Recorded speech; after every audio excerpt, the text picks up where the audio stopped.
et nous nous réjouissons que vous soyez venus pour cette journée d'études qui réunit les deux équipes allemandes spécialisées dans l'étude de Nicolas Cuze, avec Harald Schweitzer, avec lequel nous travaillons depuis plus de 20 ans, je crois,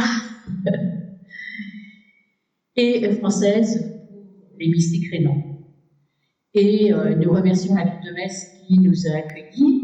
Nous remercions également l'Université de Lorraine, en particulier le laboratoire écriture, qui nous a permis d'organiser la journée.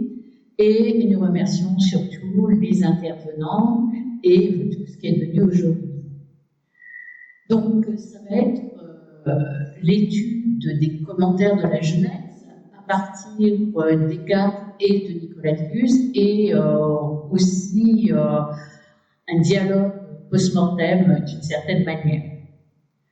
Alors, des petits rappels au départ. Il y a deux commentaires sur la Genèse de Maître Eckhart, et il y a le De Genesi de Nicolas Cuze, datant de 1445, ainsi qu'un sermon très intéressant que va nous présenter Harald Schweitzer, qui est le sermon 234, où Nicolas de Cuze reprend l'apport des Descartes et aussi le justifie. Alors, une précision, c'est aussi la traduction des textes. Pour les deux commentaires de la Genèse, il y a le premier commentaire qui est plus ou moins au sens littéral, qui est publié dans l'œuvre latine de Maître Eckhart, et le second qui a été traduit par Jean-Claude Lagarigue aux Belles Lettres. En revanche, le De Genesi de Nicolas de Cuze, il y a l'édition critique en allemand, mais je crois que Tilman Borch est en train de travailler à une édition plus accessible. Donc là, tout un travail qui est en cours de réalisation et il nous en parlera. Pour ceux qui sont habitués des colloques, en 2016, je ne sais pas si vous vous en souvenez, nous avons déjà étudié le rapport entre les commentaires de la Genèse chez les deux auteurs, mais à l'époque, il n'y avait pas la traduction du livre des paraboles de la Genèse, et on a moins approfondi les choses, donc l'utilité d'y redevenir. Alors, on peut se demander pourquoi Eckhart a écrit deux commentaires de la Genèse. On sait qu'il est l'un des meilleurs lecteurs de Saint-Augustin. Or, Augustin a écrit 5 commentaires de la Genèse afin de trouver le sens du texte. Eckhart ne va pas jusqu'à proposer 5 commentaires, mais comme Augustin, il recherche l'Hebraïca Veritas, le sens de la Genèse, et pour le trouver, il écrit 2 commentaires assez différents, au sens littéral d'une part, de manière parabolique d'autre part. Et on voit que son commentaire littéral est au carrefour des commentaires patristiques de la Genèse, tout en posant des questions théologiques de fond, comme les pères, mais en même temps en allant plus loin. Le livre des paraboles de la Genèse est le plus original. Il est en lien, cette fois, avec Maïmonide et l'exégèse juive, et nous rechercherons aussi, au cours de cette journée, le sens de ce commentaire parabolique de la Genèse, ainsi que l'interprétation parabolique dont on trouve un certain écho dans les Enigmata de Nicolas de Cuze. Là, nous serons confrontés à l'absence d'autres textes mettant en œuvre l'exégèse parabolique de Maître Eckhart, et nous nous demanderons si cela est dû au texte perdu de l'œuvre d'Eckhart, ou bien si ces commentaires ont vraiment existé. Jean de Vriend étudiera les variations entre les 2 commentaires de la Genèse et leur sens. Et pour prendre quelques exemples qui ne sont pas les siens, c'est qu'il n'y a pas de remarque sur le repos de Dieu dans le livre des paraboles de la Genèse. En revanche, Genèse 2 y est largement commentée. Il y a également un long commentaire sur le serpent qui constitue le tout du chapitre 3, et Emmanuel Boller l'étudiera cet après-midi, alors qu'il n'y avait rien dans l'autre commentaire. Mais les chapitres 4 à 17 de la Genèse ne sont pas commentés dans les paraboles. La vision de Dieu est commentée différemment dans les deux commentaires. Donc là, je dirais tout un tas de questions que l'on va envisager au cours de cette journée. On peut noter que la question de la création est au centre des commentaires écartiens de la Genèse, mais elle est également fondamentale pour toute l'œuvre Descartes. Et on sait que dès le prologue à l'œuvre tripartite, au numéro 11 du prologue général, Descartes reformule l'ontologie classique en l'inversant, en ne disant pas que Dieu est l'être, mais que l'être est Dieu. Et aussi en mettant en lien les trois parties de cette œuvre, les propositions, les questions et les expositions. Et la première des expositions, c'est l'exposition sur la Genèse, le commentaire de la Genèse, où il est dit que Dieu est créateur. Donc, c'est non seulement inverser l'ontologie, c'est-à-dire ne pas réduire Dieu à l'être, mais voir que l'être est un attribut de Dieu, et plus précisément de voir que Dieu est créateur, qu'il est vivant, et que, en fait, c'est au don de l'être qu'est la création, la collatio esse, qu'Descartes va s'intéresser. Alors, on peut se demander s'il veut répondre par là à saint Thomas d'Aquin, s'il apporte quelque chose de nouveau. Bon, ça aussi, il n'y a pas de réponse, mais on s'interrogera sur ce point. Nous remarquons également que la question de la création est déclinée de différentes manières en fonction des œuvres étudiées et qu'il y a aussi une part qui est donnée à la création de l'être humain à l'image de Dieu. Il y a aussi tout le lien entre création et éternité qu'aurait dû explorer Matthias Follett. Malheureusement, il est souffrant et il ne pourra le faire, mais c'est aussi un point important. Avec les commentaires de la Genèse proposés par Descartes et Nicolas de Cluse, il y a passage d'un monde à l'autre et aussi les conséquences qui en découlent.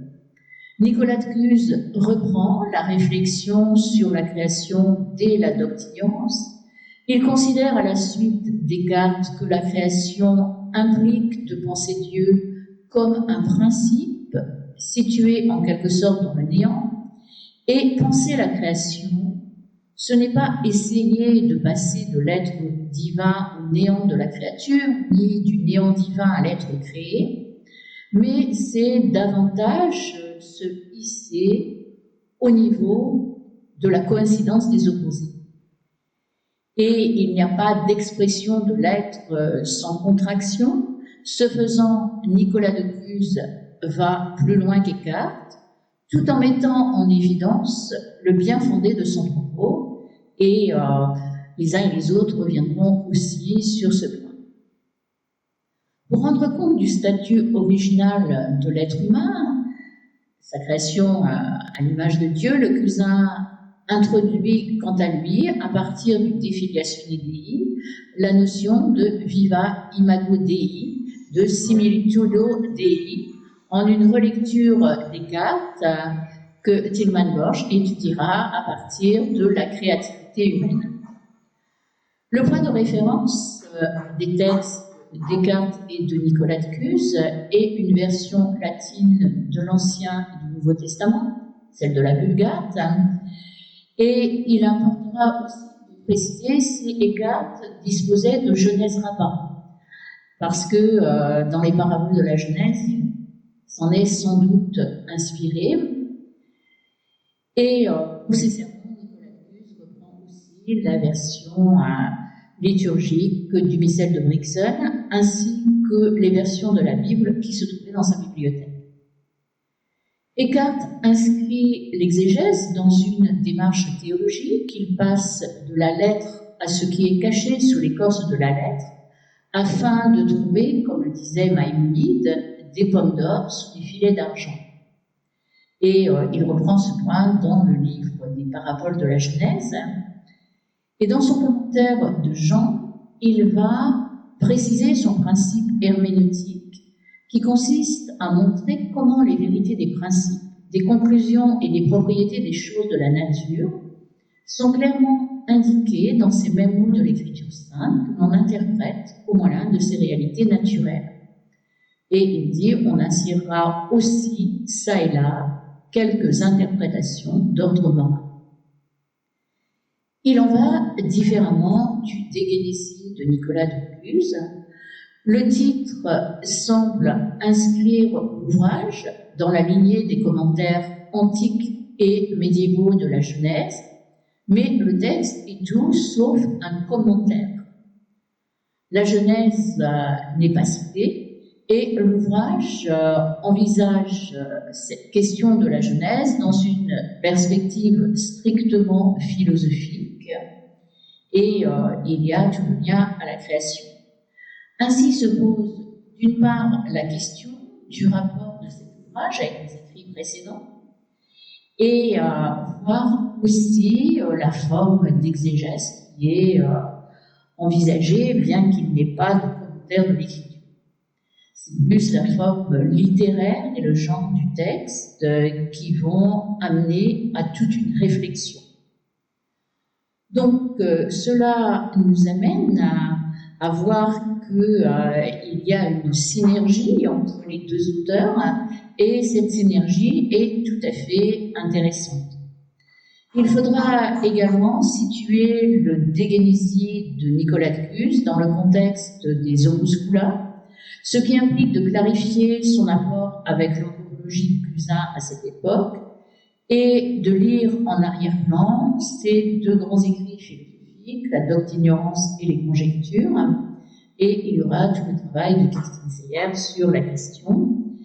Et vous voyez que le programme est vaste et je laisse la parole à mes collègues pour justement étudier ces différents points. Et en particulier, là, je laisse la parole à Harald Schweitzer. Je vous remercie.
Thank you.